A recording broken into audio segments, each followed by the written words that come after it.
식사 맛있게 잘 하셨죠? 네. 예. 실은 어저께 저녁부터 제가 설명을 잘 드리기 위해서 노력을 하고 있는데 실제 해보니까 제가 준비한 양을 다 여러분들에게 나눠드리기에는 제 능력도 부족하고 시간에 이게 굉장히 좀 쫓기는 것 같아서 이 저녁, 이 오후 시간은 특별히 이제 식사하시고 더 이렇게 몸이 타열되시는 좀 피곤하신 시간이 돼서 좀 준비한 거를 좀 더 줄여가지고 아주 골자만 말씀을 제가 드리도록 하겠습니다. 그래서 제가 한 20분만 말씀을 드리고요. 그 이상은 너무 피곤하실 테니까. 그 다음에 이제 질문을 받겠습니다. 제가 드린 말씀 중에서 여러 가지 여러분들이 잘 이해가 안 되실 그런 부분들이 좀 있을 거예요. 그래서 제가 제 소신껏 제가 설명을 드린 다음에 이 성화의 단계가 어떤 것이라고 하는 것을 제가 간단하게 한 10분 안에 제가 설명을 드리고 그 다음에 여러분들이 가지신 질문이 있으시면 제가 질문을 대답하는 방향으로 하겠습니다. 이제는 갈라디아서 4장 1절부터 제 욕심은 지금 7절까지 설명을 드리는 거거든요. 이게 사도 바울이 설명하고 있는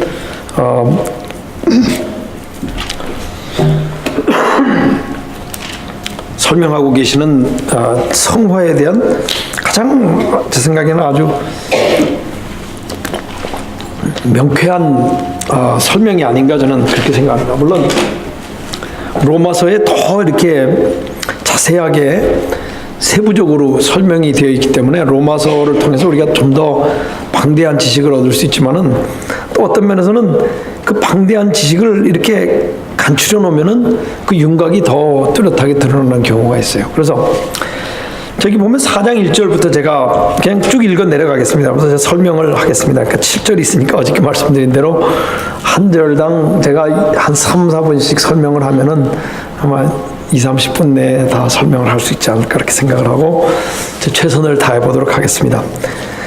내가 또 말하노니 유업을 이을 자가 모든 것의 주인이나 어렸을 동안에는 종과 다름이 없어서라고 되어 있습니다. 그래서 여기에 중요한 그 골자는 뭐냐면 주인과 종이라고 하는 이 두 가지 이 대조가 여기 지금 이루어지고 있습니다. 그러니까 한마디로 요약해서 말씀드리자면 성화가 이루어지기 위해서는 주인 의식을 가져야 돼. 성화가 이루어지지 않고 그냥 완전주의에 빠지는 경우가 있는데 그거는 종의 의식을 갖기 때문에. 그래서 여기서 사도 바울이 지금 믿음으로 말미암는 의를 3장에서 설명한 후에 여기 보면은 우리가 유업을 이을 자라도 주인이 어렸을 때는 다시 해서 성숙하지 못한 신앙을 가지고 있을 때는 주인이라도 그 사람이 구원을 받을 사람이고 하나님의 언약 가운데 있을 사람이라고 할지라도 그들은 종과 다름이 없어서 이렇게 돼 있어요. 그러니까 우리가 성숙한 신앙을 갖고 이 올바른 신앙의 길을 가기 위해서는 이 주인 의식을 갖는 게 중요합니다. 그래서 제가 여러분들에게 어저께와 오늘을 통해서 제가 믿음에 대해서 제가 좀 세부적으로 많이 설명을 드렸습니다. 그리고 이 믿음의 객관성에 대해서 제가 설명을 많이 드렸어요. 우리가 믿는 믿음은 어저께도 말씀드린 바와 같이 그냥 불교식으로 머릿속에서 우리가 무슨 깨닫는 그런 차원이 아닙니다. 물론 깨닫는 바도 있어야 되지만은 사실 불교적 신앙을 우리가 전승을 받아서 어떤 면에서는 우리 한국 사람의 신앙은 그냥 감동주의 위주로 가는 경우가 많아요. 그래서 어떤 경우에는 참 좀 염려스러운 면도 없지 않아 있습니다. 이 내용이 분명히 틀렸는데도 하도 예화만 막 감동 있는 게 있어요. 아멘 막 이러고 이제 이런 경우가 있는데 그건 조금 객관성이 떨어지는 신앙이거든요. 그래서 저는 물론 우리의 이 이야기는 제가 좀 실력이 부족하고 제 말이 너무 부족해서 다 표현을 못해서 그렇지 정말 하늘에 이 천지를 창조하신 이분이 우리를 위하여 그와 같은 죽음의 길을 택할 할 수밖에 없는 상태에서 그 길을 택하셨다고 하는 것은 너무나 감동적인 얘기, 너무나 감동적인 얘기. 사실 제가 생각할 때는 신의 입장으로서 볼 때 세상을 다 창조한 상태에서 아담과 하와가 죄를 졌을 때 그 둘만 없애면 되는 거 아니에요? 그 얼마나 쉽습니까? 거기서 그 창조를 하는 게 하나님의 입장에서 볼 때는 너무 쉬운 것이고, 그냥 흙으로 창조해서 생기를 불어넣으면은 그게 다시 생명이 돼서 사는데, 죄를 지었을 때 이미 말씀하신 바고 내가 이 과일을 먹는 날에는 네가 죽으리라.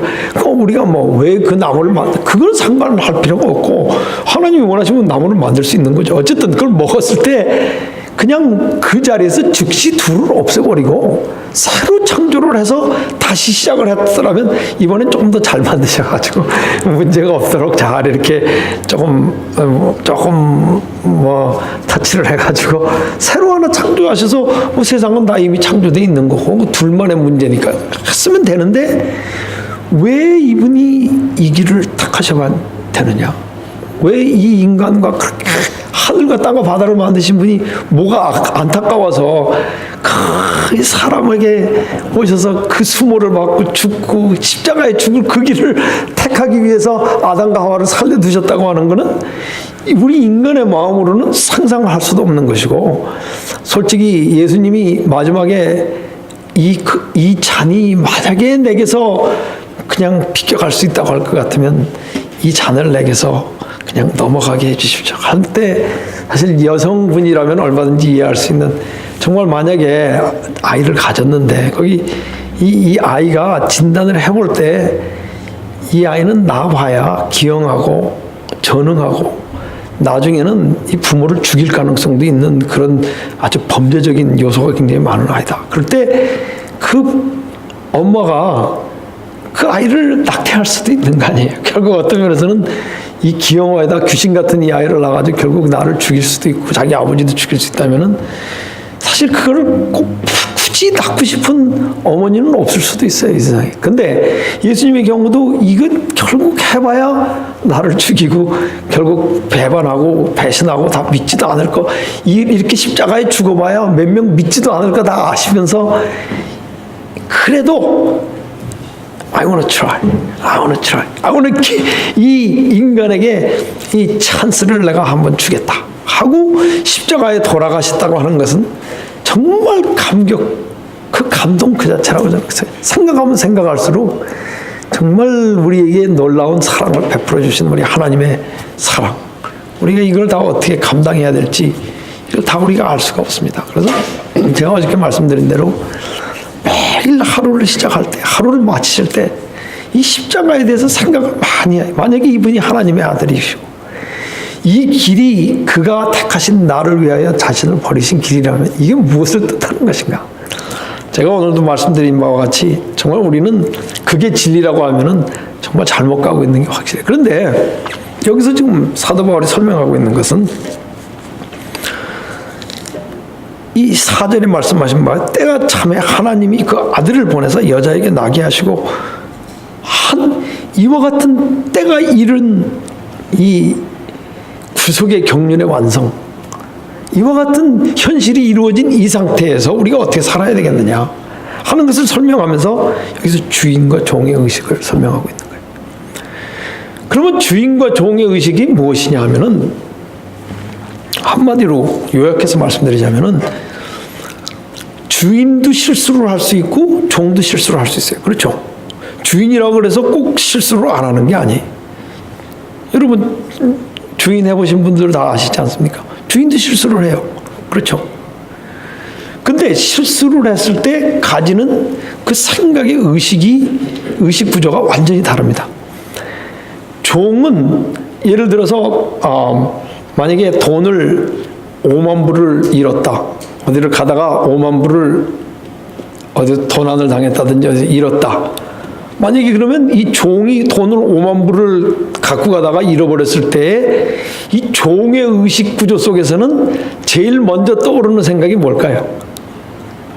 야, 이거 이제 주인한테 혼나게 생겼구나 하는 이거는 아주 혼날 수밖에 없다고 하는 그 두려움이 첫째로 앞설 수밖에 없어요. 왜냐하면 이거는 내 돈이 아니었고 주인의 돈을 자기가 잃어버려. 그런데 주인이 만일 가다가 5만 불을 잃었다.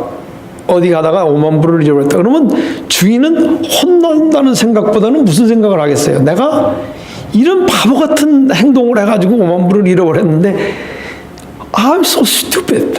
내가 이런 바보 같은 짓을 어떻게 내가 5만 불을 그걸 잘 건사를 안 하고 가다가 어떻게 정신없이 그걸 잃었다 그러면은 주인이 생각할 때는 다음에는 이런 일이 있지 않도록 내가 최선을 다해야겠다고 하는 그런 정말 아주 원칙적인 생각을 하는 반면에 이 종은 혼날 것만 생각을 한단 말이에요. 그러니까 이거 어떻게 거짓말을 시켜서라도 이렇게 살아야겠다는 이런 생각을 완전히 종의 의식을 가질 수밖에 없어요. 그러니까 우리가 신앙을 하는 데 있어서 아주 큰 발전을 신앙에 가져오기 위해서는 이 주인의 의식을 갖는 게 중요하다는 것을 여기 지금 설명하고 있는 거예요. 그런데 많은 경우에 신앙을 하는 분들이 종의 의식을 갖는 경우가 굉장히 많아요.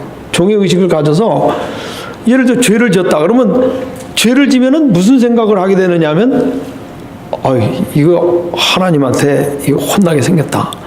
하나님이 나를 이제 저주를 하거나 내가 우리 큰 벌을 받거나 아니면 내가 하늘나라를 못 가거나 이런 식의 생각을 해가지고 이 행동의 근본적인 원칙적인 잘못에 대해서는 생각하지 않고 단지 하나님에게 이 get into trouble 이라고 하는 이런 생각을 주로 하는 경우가 많이 있어요. 그래서 이걸 어떻게 하면은 내가 혼나지 않을 수 있을 것인가 하는 이런 그 혼나지 않는 정신을 종의 의식이라고 이렇게 말씀드린다면은 주인은 무엇을 이 죄를 지었을 때 주인 의식을 가지고 죄를 짓는 사람은 어떻게 하면은 내가 이 죄를 다시 짓지 않을 것이냐 하는 그 죄에 대한 근본적인 연구를 하게 됩니다. 그래서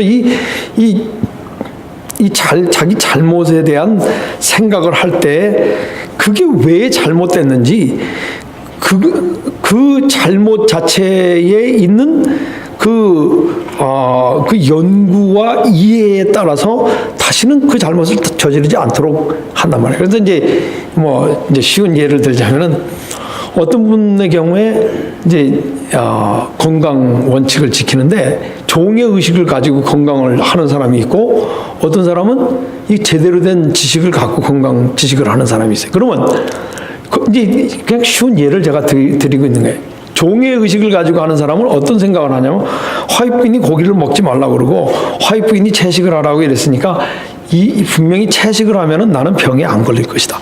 이런 아주 종의 멘탈리티를 갖고 이제 생각을 하니까 이게 바로 뭐냐면 완전 미신적인 생각이에요. 미신적인 생각. 근데 이 세상에 사실상 채식을 안 하는 사람도 오래 사는 사람들이 있어요. 제가 알기로는 지금 우리가 오래 사는 이유가 의학과 의술에 의해서 오래 사는 게 사실은 훨씬 그 분량이 크다고. 그러므로 많은 사람들이 생각할 때 이와 같은 음식을 먹으면은 하나님께로부터 이 죄를 받아가지고 내가 무슨 나쁜 병에 걸릴 것이다. 이런 공포 속에 만약에 살고 있다고 하면은 이거는 완전 종의 의식 속에 살고 있는 거예요. 완전히 좀. 어떤 분이 예를 들어서 새벽기도, 다른 예를 하나 드리자면 새벽기도를 갔는데 새벽기도를 다니는 이유가 내가 새벽기도 잘 다니고 교회다 연금 잘 내면은 하나님께서 나를 지켜주셔서 우리 집이 다 평안하고 안전할 것이다. 생각을 한다면은 이거는 종에 대한 종의 의식을 갖고 사는 거예요, 사실은. 그런데 이 주인의 의식을 갖고 사는 사람은 그런 생각을 하는 게 아니고 이 음식을 어떻게 먹어야 내가 정말 건강할 것인가를 생각하는 거예요. 그러니까 고기만 빼는 채식이 아니고 정말 채식을 통해서 제대로 살 수 있는 그런 충실한 채식을 한다든지 어떤 근본적인 생각을 할 수 있는 사람을 이제 얘기하는 것이 바로 이 주인의식이에요. 기도, 새벽 기도. 왜 새벽 기도를 내가 와서 기도하는 것이 하나님께 더 잘 연락될 수 있는 기도인가? 그것은 아침에 내 정신이 더 맑기 때문에 그렇다든지 무슨 근본적인 원칙적인 생각을 해야지 내가 매 아침에 나가서 기도를 해야 우리 집이 평안할 것이다.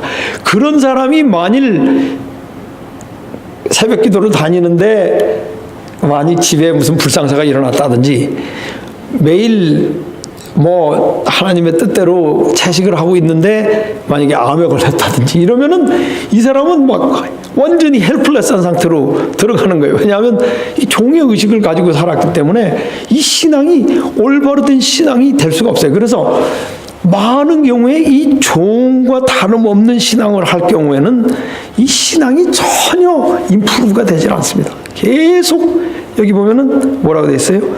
어렸을 동안에 이 유치한 신앙을 갖고 사는 거예요. 결국 끝까지 이게 성장할 수 없는 어린아이와 같은 그와 같은 신앙을 갖는 거예요. 그런데 이 신앙이 성장해야 돼. 성장해야 되는데 이게 성장하기 위해서는 뭐가 중요하냐면은 여기 보면 우리도 이와 같이 어렸을 때에는 세상의 좁은 학문 아래에 있었다 이랬어요. 그러니까 예수 그리스도께서 오셔서 이제 우리는 정한 때에 하나님께서 주시는 이 아들로서의 주인으로서의 자격을 얻었다고 하는 이 의식이 생겨야 실제적인 주인 의식을 가질 수 있는 거예요. 주인이 되지도 않았는데 주인 행동을 할 수는 없는 거거든요. 예를 들어서 종이 5만 불을 갖고 가는데 마땅히 종이 종에 대해서 생각을 해야지 자기 돈도 아닌데 자기 돈인 것처럼 행동할 수는 없는 거예요. 그러니까 실제로 자기 돈이 5만 불이 자기 돈이 됐을 때 주인 의식을 갖는 거지 그 돈이 주인의 돈인데 자기 돈도 아닌데 그 사람이 주인의식을 가질 수는 없는 거예요, 사실. 그러므로 이 정한 때가 되었을 때에 그 아들을 보내서 하나님께서 이 율법 아래 있는 자를 속량하여 우리로 아들의 명분을 얻게 하셨다. 여기 5절에 그렇게 말씀하시는 거예요. 그러므로 우리 머릿속에 우리는 이제 이 타임라인을 지났다고 하는 이 생각을 가져야 돼. 근데 이 생각이 굉장히 중요합니다. 이제는 우리가 물론 우리의 생애가 제가 수차 말씀드린 대로 완전히 변화되지 못하고 부족한 점이 많이 있지만은 그럼에도 불구하고 우리는 이 하나님의 정한 시기 이후에 사는 사람이라고 하는 것하고 이전에 사는 사람이라고 하는 것은 완전히 이 행동의 차이를 갖고 옵니다. 제가 이렇게 예를 드리겠어요. 여러분 들어보셨는지 모르지만 일본군 히로 오노다라고 하는 일본군이 있었습니다. 이 히로 들어보셨는지 모르겠어요. 오노다라고 하는 이 일본군이 있는데 이 일본군이 필리핀 루방이라고 하는 섬에 파견을 받아가지고 갔습니다. 1922년생이에요. 1922년생인데 이 사람이 1944년에 일본이 패전 1년 전에 파견을 받아서 일본 군으로 이제 루방에 가가지고 그 맡은 작업이 뭐냐면 직분이 그 미군이나 이 필리핀 연합군의 그 비행장 활주로를 폭발시키든지 또는 부둣가에 배가 들어오지 못하도록 폭발시키는 그게 그 사람이 맡은 직분이었어요. 직무였는데 이제 이 사람이 거길 갔어요. 갔는데 1945년 8월 15일 여러분도 잘 아시지만 광복절 8월 15일 날 일본이 패전을 했습니다. 일본이 패전을 하고 절대적인 항복을 미국에 했어요. 미소리 허에서. 그래서 이제 여러분 다 아시는 얘기죠. 그래서 1945년에 일본은 완전히 surrender, unconditional surrender, 무조건적인 불가역적인 이 항복을 하고 일본이 이제 전쟁을 끝냈습니다. 끝냈는데 이 친구는 거기서 저 오노다 대위가 됐어요. 이제 거기 가서 대위는 자기 부하 3명을 데리고 일병하고 이병하까지 3명을 데리고 산으로 도망을 간 거예요. 산으로. 1945년에. 가가지고서는 그 산에서 계속 숨어가지고 이 사람이 계속 나와가지고 사람을 죽이고 그랬어요. 그리고 이렇게 벼농사 해놓은 거 있으면 와서 다 불지르고 도망가고 계속 이러니까 이 필리핀군에서도 어떻게 할 수가 없어가지고 계속 이렇게 산에다가 이렇게 뿌리는 거예요. 전쟁은 끝났으니까 다 이제는 항복하고 나와라. 다 뿌리는데 이 사람이 이걸 받아보고 이 오노다 대위가 이거는 분명히 연합군이 우리를 속이려고 선전하는 것이다. 그래가지고서는 안 나왔어요. 안 나오고 계속 그 부하들이 나와가지고서는 그 사람들 죽이고 이제 그렇게 하기를 언제까지 했냐면 1952년까지 했어요. 1952년까지 끌고 나왔는데 이건 말도 안 되는 얘기죠. 7년 동안을 그렇게 해가지고 같이 있던 시마다 이병이죠. 시마다 이병이 그 총에 맞아 죽었어요. 나와서 뭐 약탈하고 그러다 죽었어. 그래가지고서는 다시 들어가서는 몰래 숨어서 더 조심하자. 이래가지고서는 어제까지 끌고 왔느냐면 1972년까지 끌고 왔어요. 1972년에 이게 문제가 안 되니까 일본군에서 아주 천황 폐하의 명령으로 이 모든 전쟁은 끝났으니까 항복하고 나오라 그러는데 이 사람이 받아보고 못 믿는 거예요. 이건 분명히 이건 선전이다. 그래가지고는 1952년에 그 다른 그 부하 한 명이 또 총에 맞아 죽었어요. 죽고 이제 혼자 남았어. 이 사람이 혼자 남아. 1972년에. 그래가지고는 한 청년이, 이게 긴 얘기입니다만, 한 청년이 얘기로만 듣던 전설 같은 이 오노다 대위를 자기가 만나겠다고 필리핀의 루방에 온 거예요. 와가지고서는 산을 뒤지다가 만났어요. 만나가지고서는 이 둘이 사진을 찍어가지고 이제 일본을 가가지고 이제 그 신문에 내고 그랬어요. 그래서 이런 사람이 실제로 존재한다. 지금 이 루방 저 정글에는 존재한다. 그래서는 근데 그 이유가 뭐냐면 이 사람이 자기는 여기에 파견을 받을 때 절대로 항복하지 말 것과 그 다음에 자결하면 안 된다는 그 두 가지를 자기는 그 상부로부터 명령을 받았기 때문에 그 명령을 자기는 거절할 수 없다. 그래가지고서 일본에서 이 사람의 상사로 있던 그 위에 있던 그 상사를 어떻게 해서 찾았어요. 찾아가지고 그 사람이 다시 군복을 입고 그 필리핀을 간 거예요. 가가지고 그 사람을 만나서 그 상부 명령으로 이제는 너는 모든 직분에서 해임 끝. 이제 돌아가라. 그래가지고서는 이 사람이 항복을 했어요. 1974년에 이 사람이 항복을 하고 나왔습니다. 이건 놀라운 스토리예요. 1904. 그런데 제가 이야기를 드리는 이야기가 뭐냐면은 전쟁이 끝났다는 것을 믿지 않는 이상은 옛날의 행동을 계속 할 수밖에 없어요. 무슨 말씀인지 아시겠어요? 이게 이 사람이 믿지 못하는 이유는 계속 이 정글 속에 있기 때문에 저 세상이 어떻게 돌아가는지도 no idea. 여러분, 제가 여러분들에게 말씀드린 사도 바울이 말씀하는 복음은 뭐냐 하면은 예수 그리스도께서 십자가에 돌아가심으로 말미암아 사단의 모든 정부는 완전 서렌더. 아시겠어요? 이거는 불가역적인 무조건적인 백기를 든 거예요, 예수님에게. 그래서 백기를 들고 사단은 이제 끝나고 이 세상은 다 끝났습니다, 여러분. 여기서 지금 때가 참에 그 아들을 보내시고 여자에게 나게 하시고 이 모든 사람을 속량하시고 끝. 아시겠어요? 그렇기 때문에 우리의 멘탈리티 속에서 이제는 이 모든 것이 끝나고 우리는 이미 부활했다고 믿어야 돼. 그러니까 이게 아주 굉장한 복음입니다. 물론 우리가 진짜 부활하기 위해서는 예수님께서 오셔야 되지만은 이미 이 세상은 바뀌었어요, 여러분. 이 세상이 이렇게 이거는 정글이나 마찬가지입니다. 지금 우리 눈에 보이는 세상은 정글이나 마찬가지고 우리가 볼 때는 이 세상이 2000년이나 지났기 때문에 아무것도 끝나지 않은 것 같지만은 실제적으로 끝났어요. 실제적으로 모든 것이 때가 참에 다 끝나고 우리를 아들의 명분을 주셨어요.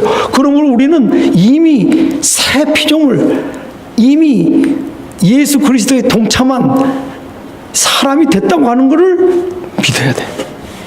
그거를 믿을 때에 주인의식이 생기는 거예요. 그걸 믿지 않고 있으면 무슨 문제가 생기냐면 잘못을 하면은 우리 제가 어저께도 말씀드리고 오늘도 말씀드린 것과 같이 우리의 생애 속에서는 끝없이 계속 부족함이 있고 우리가 불완전합니다. 제가 완전주의 말씀드렸는데 우리 계속 실수해요. 계속 실수하면은 아직도 우리는 이 때가 찬 것을 믿지 않는 이상에는 공포가 앞서게 돼 있어요. 아, 이러다가 구원을 못 받겠구나. 아, 이렇게 하다가는 하나님께 이게 혼나겠구나.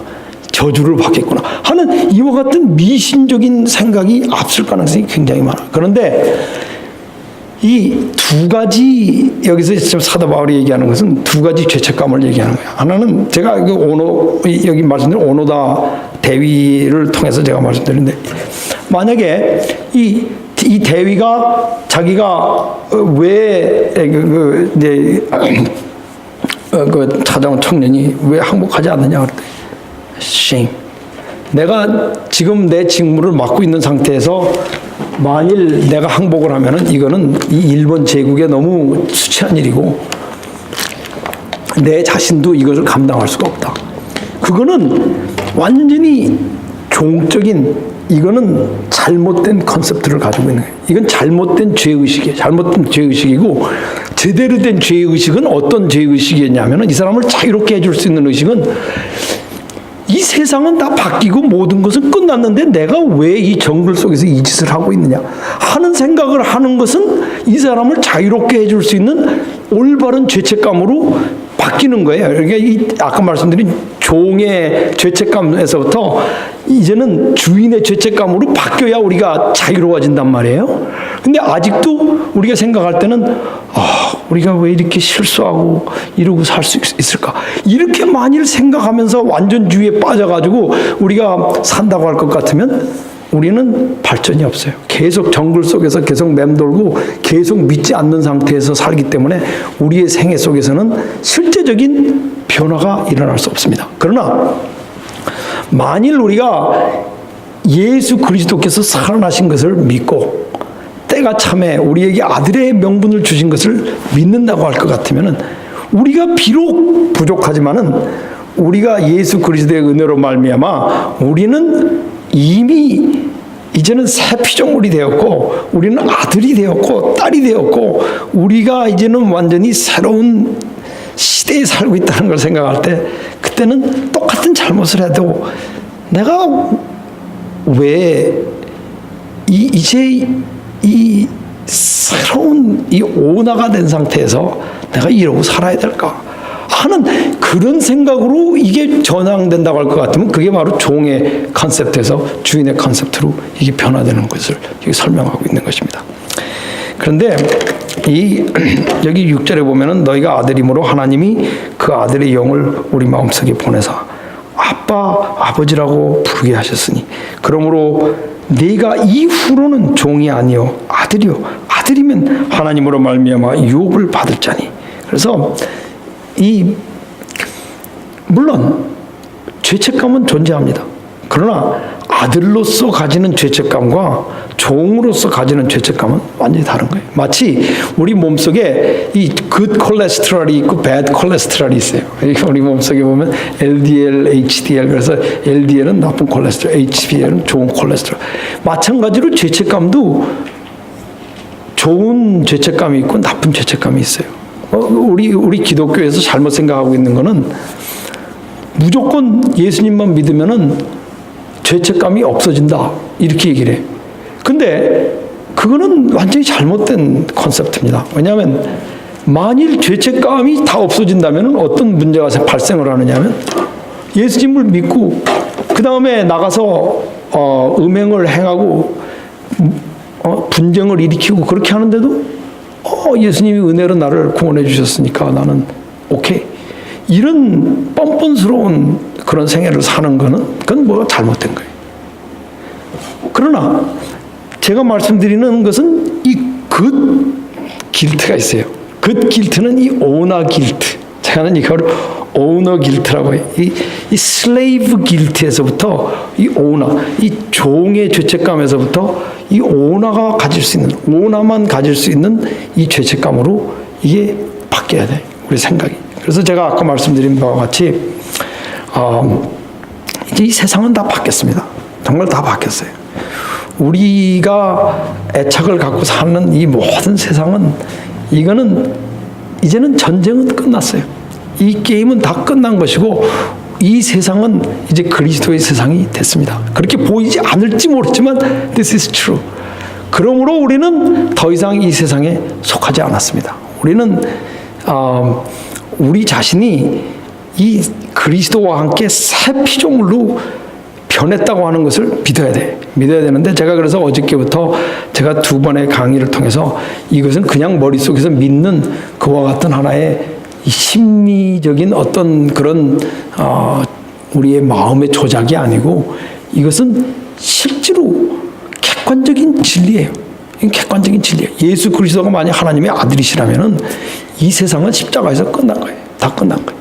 그러므로 그가 이 세상을 끝내시고 사단을 완전히 패배시키시고 그가 하나님 우편에 앉아 계신다고 하는 것은 이것은 그냥 하나의 추상적인 신학적인 이야기가 아니고 여기에 상응하는 여기에 맞는 그와 같은 이제 생애를 우리가 살아야 돼.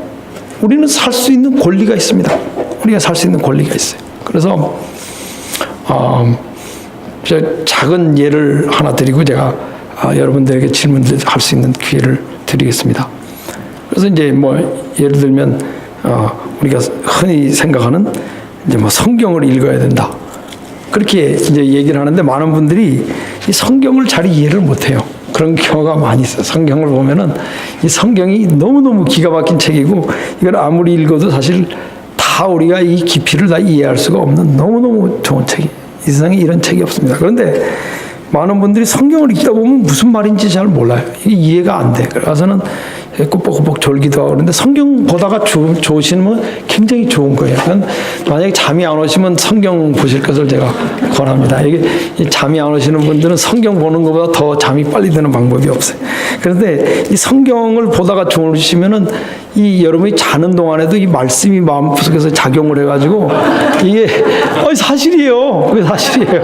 아침에 일어나면은 잡생각이 없이 다 하나님의 말씀이 생각나기 때문에 이 성경 말씀을 보면서 좋으시는 건 이건 아주 넘버원. 그런데 그럴 때 이 성경 말씀이 마음에 안 들어오면은 잘 이해가 안 가. 이렇게 하시지 말고 생각을 바꾸는 게 이 생각의 구조를 바꿔가지고서는 나는 이제 새 피조물이 됐는데 내가 이해를 못하지만은 마치 아브라함이 자식을 못 낳지만은 하나님께서 주실 것을 확실히 믿은 것과 같이 내가 지금은 이해 못하지만 내가 계속 이렇게 좋을 것만은 아니고 우리 하나님께서 이제 곧 나에게 이걸 이해할 수 있는 마음을 주실 것이다 하는 확신을 갖게 돼. 그러니까 이거는 오나 길트예요. 안 된다는 것을 시인하는 면에서는 같지만은 여기에 대한 아브라함이 가졌던 그 믿음, 내가 지금은 안 되지만 하나님께서는 분명히 이것을 이루어 주실 거라고 하는 그 확신을 갖는 그 마음의 괴로움하고 이렇게 안 돼. 그냥 이거는 완전히 종의 컨셉트. 이러다가 이제 하나님한테 혼나게 생겼네. 이런 식으로 생각하는 그런 유치한 어린아이의 신앙을 이제 버리고 우리가 장성한 사람의 신앙으로 변할 때 우리가 변화될 수 있는 것입니다. 여러분들이 질문이 있으시면 제가 질문을 받겠습니다. 제가 약속드린 대로 30분을 설명을 했습니다. 신앙을 하는데 주인의식과 정의의식이 말씀하셨죠. 저는 그런 면이 우리 동양인들에게 좀 더 강하지 않나 그런 생각을 해요. 어떤 면이요? 동양, 이 종의의식, 신앙에 있어서 종의의식, 종이 갖는 그런 예.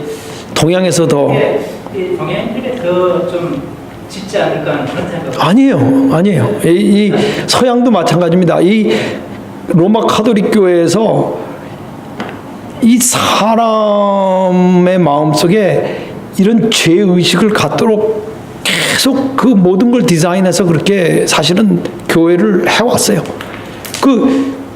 이 카톨릭 교회 중세기 때도 그렇고 지금도 마찬가지예요. 남미 같은 데 가보면 계속 이 카톨릭 신앙을 갖는 사람들이, 제가 남의 교회를 폄하해서 죄송합니다만은 성장을 안 해. 이 생각하는 이 신앙에 대한 생각이 완전히 미신으로 빠지는 경우가 굉장히 많아. 많아가지고 제가 이스라엘에 갔더니 이스라엘에 여러분 가보신 분들은 다 보셨으리라고 믿습니다. 그때가 이제 부활절이에요. 부활절인데 세계 각지에서 그 순례자들이 다 왔어요. 왔는데 예루살렘에서 제일 거룩한 곳이 이제 예수님이 부활하신 그 성당이거든요. Church of the Holy Sepulchre. 그 안에 들어갔는데 뭐 들어갈 수가 없어요. 얼마나 사람이 많은지 도저히 들어갈 수가 없는 거를 어떻게 뚫고 제가 들어가 봤더니 그 예수님을 십자가에서 내려서 그 몸을 씻고 세마포로 감았다고 하는 그 이렇게 된 저 돌로 이렇게 만들어 놓은 대가 있습니다. 보셨으면 이렇게 자주색으로 된 대가 있는데 거기에다가 옷을 벗어서 던지고 그 옷이 거기에 닿았을 때 거기에 뭐가 좀 거룩한 어떤 성분이 묻어가지고 나올 것 같이 그걸 막 만지고 여러분 이 모든 종교가 다 이렇게 미신 쪽으로 돌아가게 돼 있어요. 다 왜냐하면은 그 두 가지 원인이 있습니다. 여기 말씀 오직 예수 그리스도 안에서만 우리가 여기 자유로울 수 있어요. 우리는 이제 때가 참에 하나님께서 오셔서 우리에게 더 이상 그런 것을 하지 않아도 되도록 허락을 하셨어요. 왜 우리가 미신적으로 변합니까? 혹시라도 하나님께서 우리가 뭐 X, Y, Z 뭐 이런 거를 안 하면은 이제 저주로 때리는 거예요. 하나님이 저주로 때린다. 이런 하나님에 대한 그 공포심을 갖는 것은 굉장히 내추럴한 거예요. 이건 내추럴한 거예요. 이것은 이 예수 그리스도 안에서만 이 모든 두려움이 사라질 수 있습니다. 그리스도 안에서는 더 이상 이 저주가 없습니다. 그리스도 안에서 모든 게 축복이고 저주는 있을 수 없어요. 그러므로 이 그리스도를 제외한 모든 종교는 다 이 종교의식적인 종교일 수밖에 없어요. 그래서 저는 이 세상에 이런 세속주의가 편만한 이유가 그런 신앙을 오래 해오다가 다 지친 거예요. 서양에서 다 지쳐가지고 이런 거 하기 싫은 거예요. 그냥 다 없애버리고 그냥 무신론적인 상태에서 죄책감. 근데 그 사람들도 계속 불안해. 사실은 신이 없어도 굉장히 불안한 거예요. 왜냐하면 요즘 같은 세상에 우리가 어디 갔다가 무슨 일이 일어날지 아무도 몰라요. 멀 같은 데 들어갔다가 총을 가지고 들어올지, 지금도 누가 들어올지 nobody knows. 이렇기 때문에 다들 이렇게 미국 사람들이 예수님을 안 믿는 사람들도 굉장히 불안해 있어요. 그래서 이런 불안에서부터 해방되는 방법은 이 예수 그리스도로 말미암아 이제 우리가 이 때가 참에 우리에게 아들이라고 하는 명분을 주셨다고. 우리가 이제는 모든 것에서 이제는 그 종과 같은 삶을 살지 않고 이제는 we can walk out. 그런 그 질문 대답이 돼. 그래서 이게 우리가 과거에 습관화된 어떤 의식 구조에서 오는 그런 원인들이 있지 않을까? 그렇죠. 혹시 유대교에서의 의식 구조는 우리 기독교에서 하는 어떤 의식 구조와 무슨 차이점이 있습니까? 그 사람들도 똑같아요. 네. 그 사람들도 이 유대교의 그 의식 구조도 역시 여기 보면은 그들이 여기 그렇게 읽을 수 있습니다. 그들이 유대인이라도 어렸을 동안에는 종과 다름이 없다. 그러니까 우리가 예수 그리스도 안에서 성장할 수 있기 때문에 그리스도 안에서 성장하지 않는 이상은 그게 유대교인들도 마찬가지예요. 유대교인들도 마찬가지고 예를 들면 사실상 그 쉐아림 유대인 사는 구역에는 지금도 안식일날 차가 지나가지 못하도록 되어 있습니다. 유대인들은 안식일날 차를 안 타요. 여러분 그거 아시죠? 차를 안 타게 돼 있어요. 왜냐하면 성경에 안식일날은 불을 켜지 말라고 돼 있어요. 불을 피우지 말라고 돼 있어요. 근데 자동차를 하면 점화가 되잖아요. 그러니까 자동차를 이 발동을 걸 수가 없습니다. 발동을 걸면은 이 피스톤이 움직이면서 이게 점화가 되기 때문에 차는 몰 수가 없어요. 그래서는 그 사람들은 꼭 걸어 다녀야 돼요. 꼭 걸어 다녀야 되는데 만약에 그 동네를 만약에 차를 타고 지나갔다 그러면 그 사람들은 막 이런 벽돌을 집어 던져가지고 그 차에 막 떨어져서 굉장히 위험합니다. 그래서 막 싸우고 막 난리가 나고. 그런데 이런 게 이런 안식일을 지키는 것이 엄격하게 지키는 것 같이 보이지만은 그 배후에는 굉장히 이 종적인 사고방식이 들어있는 거예요. 그날 만약에 내가 조금이라도 그렇게 잘못 안식일을 지켰을 경우에는 하나님께로부터 저주가 내린다고 하는 그 공포심이 항상 그 배면에는 깔려있는 거예요. 혹시 목사님은 공포심이라는 게 전혀 없으세요? 있어요. 있는데 제가 왜 공포심이 없겠어요? 저도 굉장히 무서운 게 너무너무 많아요. 그런데 제가 말씀드리는 것은 그 공포심이 이럴 때 거기에 대한 반응이 주인으로서의 반응이 있을 수가 있고 종으로서, 저는 종으로서 반응을 하지 않습니다. 그 차이를 말씀드리는 거예요. 예를 들어서 회사가 망하려고 그런다.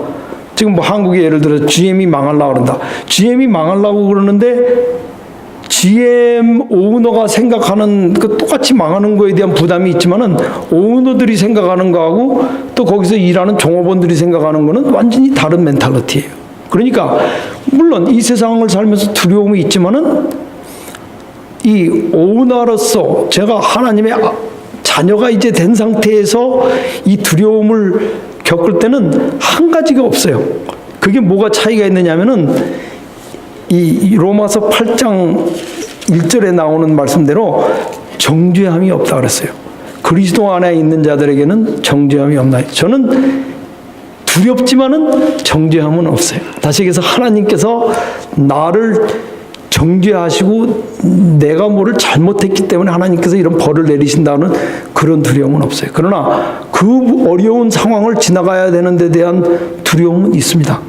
이게 하나님을 믿지 않은 사람들은 하나님이 정죄한다는 생각 자체도 안 할 거 아닙니까? 왜냐면은 그 하나님이 없다고 생각하기 때문에 두려움이 있긴 있지만은 하나님이 그 어떤 두려움을 준다라는 생각은 안 하죠. 네. 안 하지만은 그렇지만 두려움이 어떤 두려움이 있느냐면 예를 들어서 아주 좋은 질문인데 이 완전 무신론적인 사회를 보자면 공산주의예요. 공산주의는 신을 완전히 없앴습니다. 그러면 이북 예를 들어서 북한을 보시거나요. 북한에서 그러면 어느 사람이 남한 방송을 듣다가 걸렸다. 그러면은 남한의 노래를 부르다가 만약에 듣다가 걸렸다.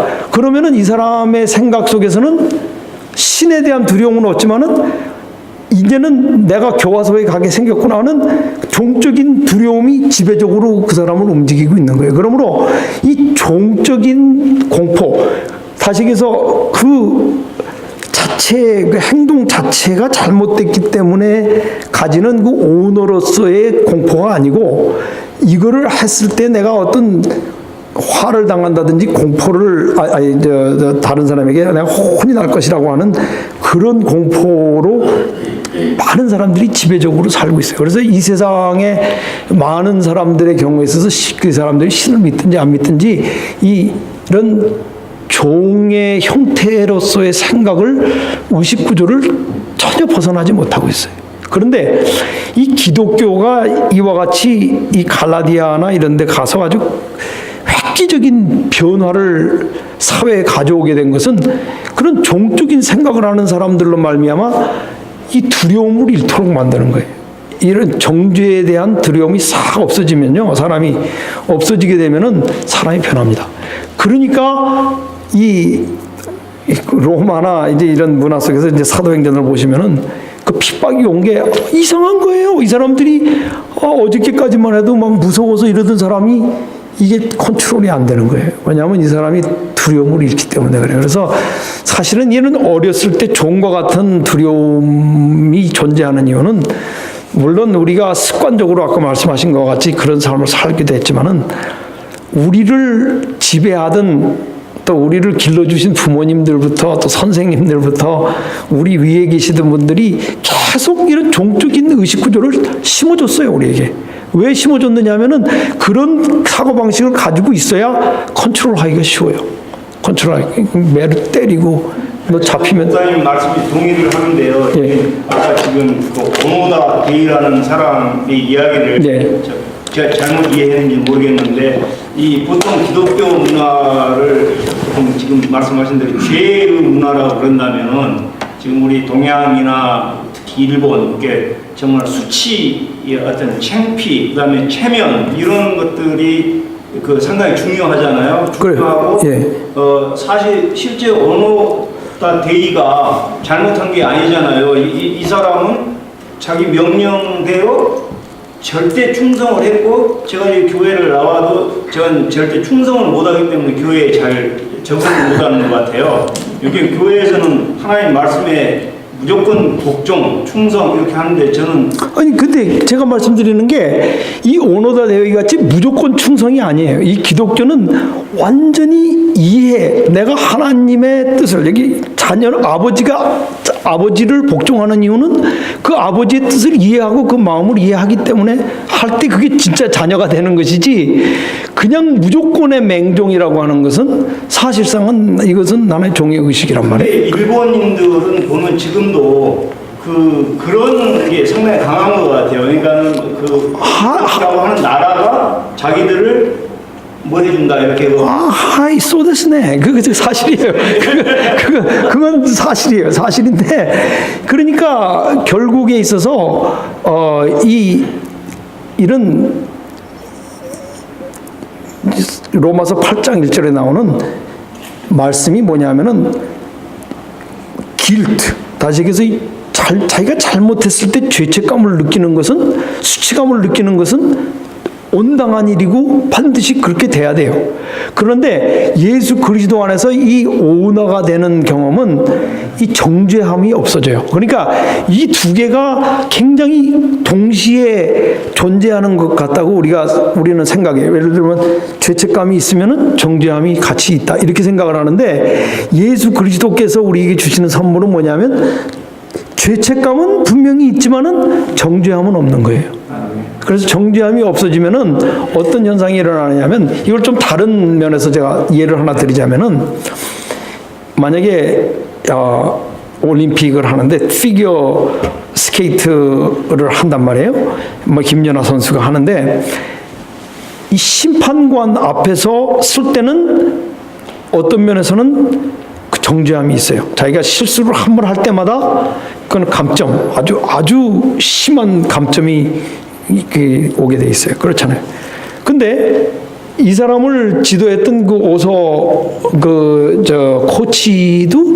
코치의 경우에는 김연아가 잘못했을 때 그 잘못을 정확하게 그 심판관 못지않게 지적을 해요. 하지만은 정죄함은 없어요. 그러니까 거기서는 가르쳐 주는 거예요. 한번 이렇게 해보면 어떻게 좋을까? 그러니까 이 종의 의식을 가지고 있는 신앙을 가지고 있으면은 어떻게 되느냐면 내가 잘못을 했을 때 무조건 하나님은 심판하는 그 심판관들 그 사람들처럼 앉아가지고 감점, 하늘에 가는 감점. 그러니까 이거는 죄책감 플러스 정죄가 따르는 거예요. 그러나 이 예수 그리스도 안에서 하나님은 이제 우리의 코치가 되시는 거예요. 코치가 되셔서 우리에게 그 잘못된 점을 정확하게 지적을 하시지만은 또 우리와 함께 걸으시면서 동행하시면서 우리에게 어떻게 우리가 성화될 수 있는지 변화될 수 있는지를 친절하게 가르쳐 주시는 분으로 변하는 거예요. 그러므로 죄책감은 있지만 정죄함은 없어요. 이제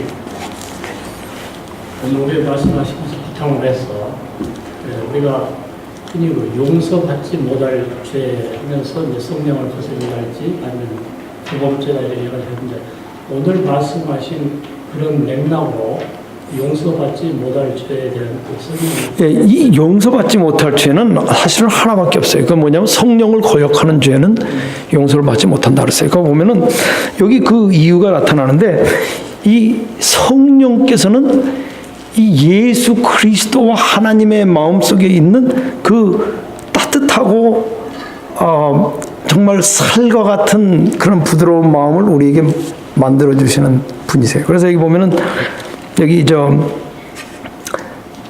하나님께서 6절에 보면은 그 아들의 영을 우리 마음 가운데 보내셨다 그랬어요. 그러므로 그 예수 그리스도의 그 부드럽고 인자하시고 따뜻하시고 그 선하시고 양선하신 그 마음을 우리에게 주시는 거예요. 주시는데 그거를 성령으로서 말미암아 우리가 그 예수 그리스도의 정신과 그의 마음을 우리가 받을 수 있는 것입니다. 근데 성령은 아주 좀 이런 표현을 하면 좋아하죠. 이런 필링을 전달하시는 분이기 때문에 굉장히 아주 이 마음이 여리십니다.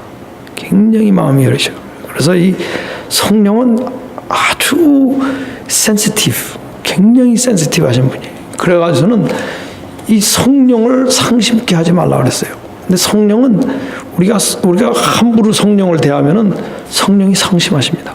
굉장히 우리가 성령과 대할 때는 우리가 아주 조심스럽게 대해야 돼. 조심스럽게 대하고 우리가 그분의 그 여린 마음을 받아들이는 거예요. 그런데 이 성령께서 우리 마음속에 호소하실 때 우리가 성령을 거역한다고 하는 것은 이 성령의 말씀하시는 그 음성을 이제 아주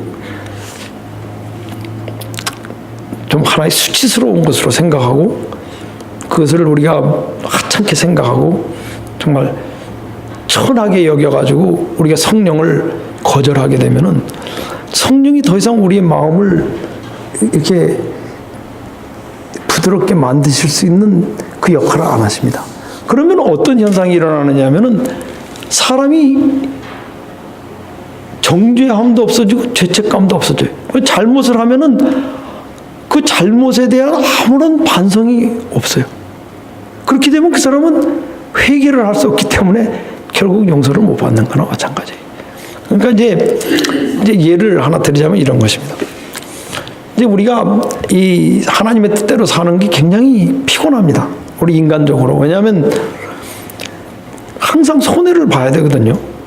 오른뺨을 치면 왼뺨을 돌려야 되고, 누가 나의 좋은 것을 가져가면은 그걸 또 줘야 되고, 우리에게 욕하는 사람이 있으면은 축복해야 되고. 사실은 그런 걸 계속 하다 보면은 그게 하나님의 뜻이라고 생각하고 하다 보면은 집안에서 참 특별히 집안에서 같이 사는 사람이 와가지고 자꾸 좋은 걸 자꾸 가져가고 뭐 돈도 가져가고 또 자꾸 사람을 괴롭히고 그러면은 그게 뭐 아무리 가까운 사람이라고 할지라도 자꾸 짜증이 나고 사람이 피곤하게 돼 있단 말이에요. 그래서 그 성령의 열매 중에 보면은 뭐가 있느냐면은 양선이라는 게 있습니다. 양선이라고 하는 것은 이 선한 마음이에요.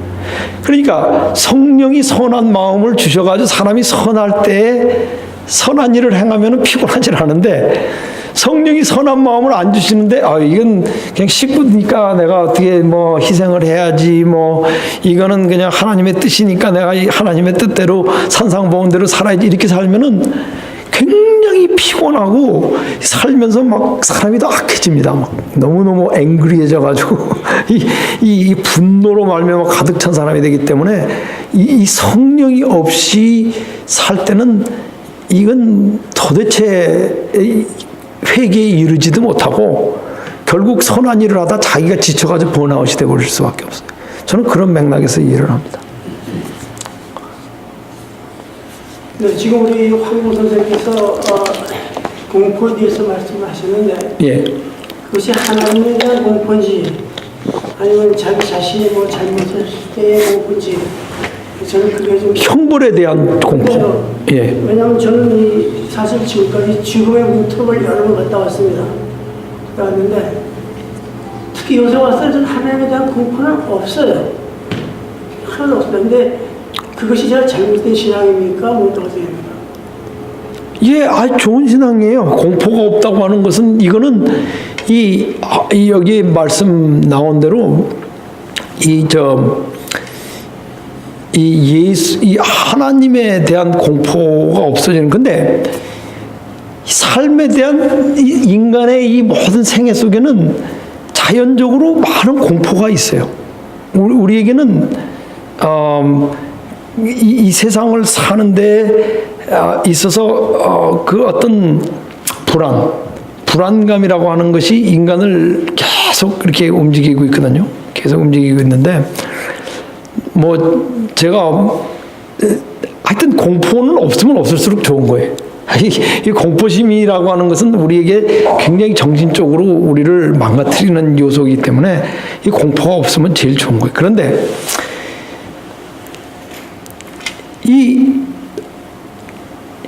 아담과 하와의 이야기 속에서 이제 보시다시피 필요 없는 공포를 갖게 되는 게 죄란 말이에요. 그러니까 하나님께서는 아담을 정죄하러 오신 게 아니고 아담과 만나서 이야기하러 그날 오셨는데 아담이 이제 그 열매를 먹었기 때문에 나무에 숨었다 하는 이야기 속에는 이게 그 공포의 그 진상으로 우리에게 보여주지 않나 저는 그렇게 생각합니다. 그러니까 하나님은 사랑으로 아담을 찾아오셨는데 아담은 그 과일을 그 선악과를 먹었기 때문에 역시 그 공포심에 사로잡혀서 나무에 숨은 거란 말이에요. 그러니까 거기에서 만약에 아담이 정말 하나님에게 나가서 자기의 잘못을 뉘우치고 회개를 했다면은 무슨 일이 일어났었는지는 we have no idea. 제가 그래서 말씀드리는 게 올바른 공포는 좋은 거예요. 예를 들어서 자동차를 운전할 때 졸면 안 된다. 이거는 오너의 공포예요. 내가 자동차를 운전하는 사람이 내가 가진 자동차를 내가 혹시 졸면은 이거 박아가지고 이건 문제가 생기고 이 사고로 말미암아 내 인슈런스도 올라가고 이거는 올바로 된 공포를 갖고 있는 거예요. 그런 공포는 100점. 근데 만약에 딜러 사람이 자동차를 몰고 나한테 가지고 오다가 만약에 사고를 일으켰다 이러면 이 사람은 그런 공포만 있는 게 아니고 야 이거는 이제 I'm in big trouble 하는 이런 공포는 이거는 종의 공포다 이거예요. 그러니까 이 실제적인 그 공포를 가져야 할 만한 것에 대한 또 곳에 대한 공포를 갖는 것은 중요한 거예요. 예를 들어서 음행. 이 세상 사람들은 어떻게 생각을 하느냐면 음행을 하는데 뭐 한국도 그렇고 미국도 그렇고 결국 제일 두려워하는 거는 음행 자체를 두려워하는 게 아니고 음행을 하다 걸려가지고 잡히는 거에 대한 공포가 훨씬 더 크고 그래서 막 어떤 사람의 경우에는 막 돈을 상당액을 주고 그 사람의 입을 막 그런 경우도 있지 않습니까? 지금 우리가 뉴스를 통해서 보는 바와 같이 그러니까 그런 공포는 사실상 음행에 대한 공포는 없어요. 잡히지만 않으면은 얼마든지 더 할 수 있는 그런 사람이기 때문에 그런 공포는 굉장히 위험한 종의 그런 공포고 진짜 좋은 공포는 제가 아까 말씀드린 대로 good cholesterol, bad cholesterol 있듯이 good fear이 있고 bad fear가 있고 그래요. 그런데 좋은 그 fear는 그 음행 자체가 굉장히 무서운 거예요, 사실은. 그 음행 자체가 가정을 파괴시키고 그와 같은 이 사회를 망가뜨릴 수 있는 요소이기 때문에 이 음행 자체는 굉장히 위험한 것이라고 하는 것을 알아야 되는데 많은 경우에 있어서 음행에 대해서는 뭐 어떻게든지 게러웨이 할 수만 있으면 게러웨이 하고 잡히지 않는 방향으로 생각하는 경우가 많단 말이에요. 그러니까 공포를 제가 생각에는 이 종의 이 길트에서부터 오너의 길트로 그다음에 종의 두려움에서부터 오너의 두려움으로 이게 바꾸는 게 저는 중요하다고 그렇게 생각합니다. 목사님은 우리 교회를 여러 곳을 다니시면서 우리 교회인들 의식 구조를 많이 보셨을 텐데 그 시기에 종의 구조를 가진 사람이 많은 것 같습니까?